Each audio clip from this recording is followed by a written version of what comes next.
Здравейте на всички! Днес ще направим една конфигурация с новият процесор, новите процесори на AMD. Както виждате, да започваме с нашето дъно, което е Asus Prime B350-Plus. На най-новите сокети AM4. Чип на паметта вече е наистина DDR4, защото както знаем на нашите стари сокети AM3 имахме само DDR3 и да, имаме наистина доста добро дъно, качествено за парите си, наистина. Както виждате, имаме два PCI Express слота, 4 места за RAM, и сокета ни, където ще поставяме процесора. Както виждате тук, доста интересна снимчица. Погледнах я преди да започна ревюто, защото ме очуди. Вижте VGA, DVI и HDMI. Мисля, че това е VGA, не съм много сигурен най-горното.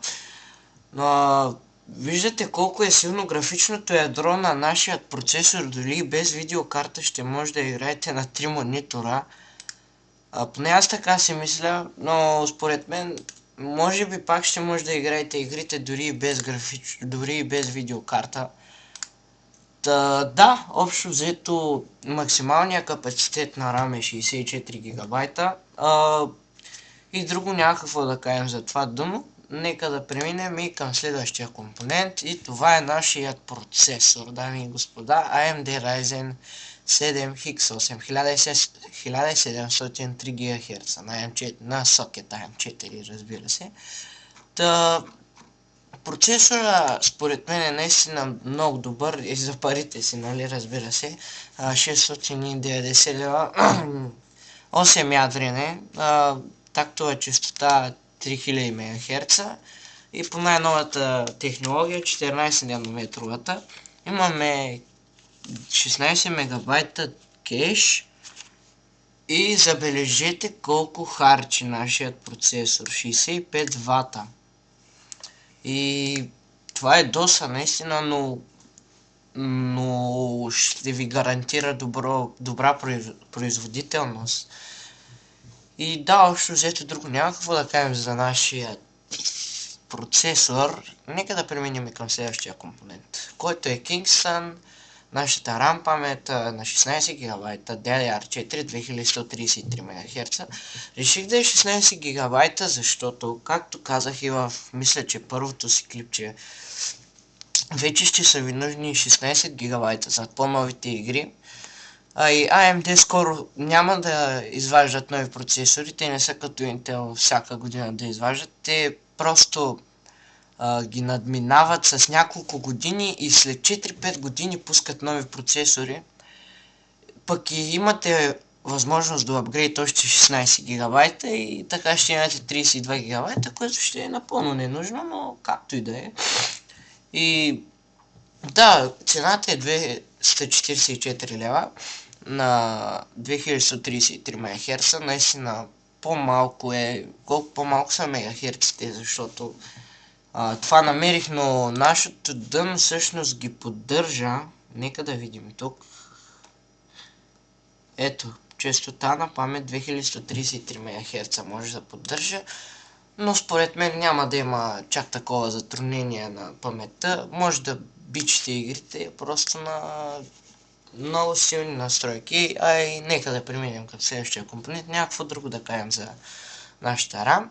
И това е нашата RX 470. 8 гигабайта, напълно ненужно. Да, напълно ненужно е, обаче, вижте какво намерих.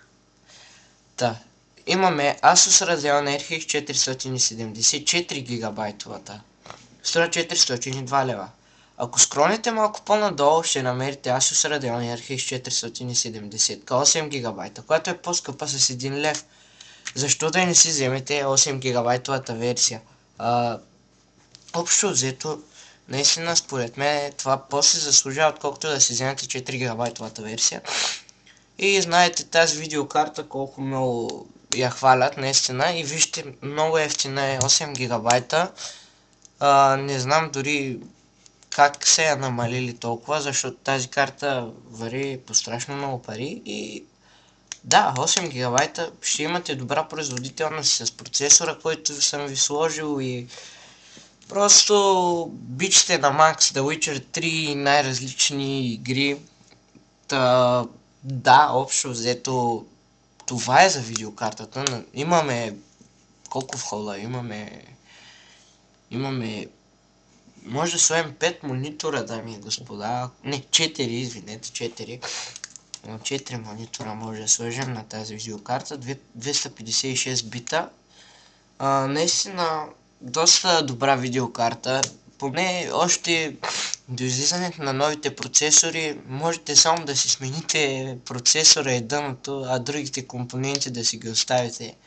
Поне аз така си мисля и вие ще можете пак да вадите същата производителност, каквато сте вадили на старите игри.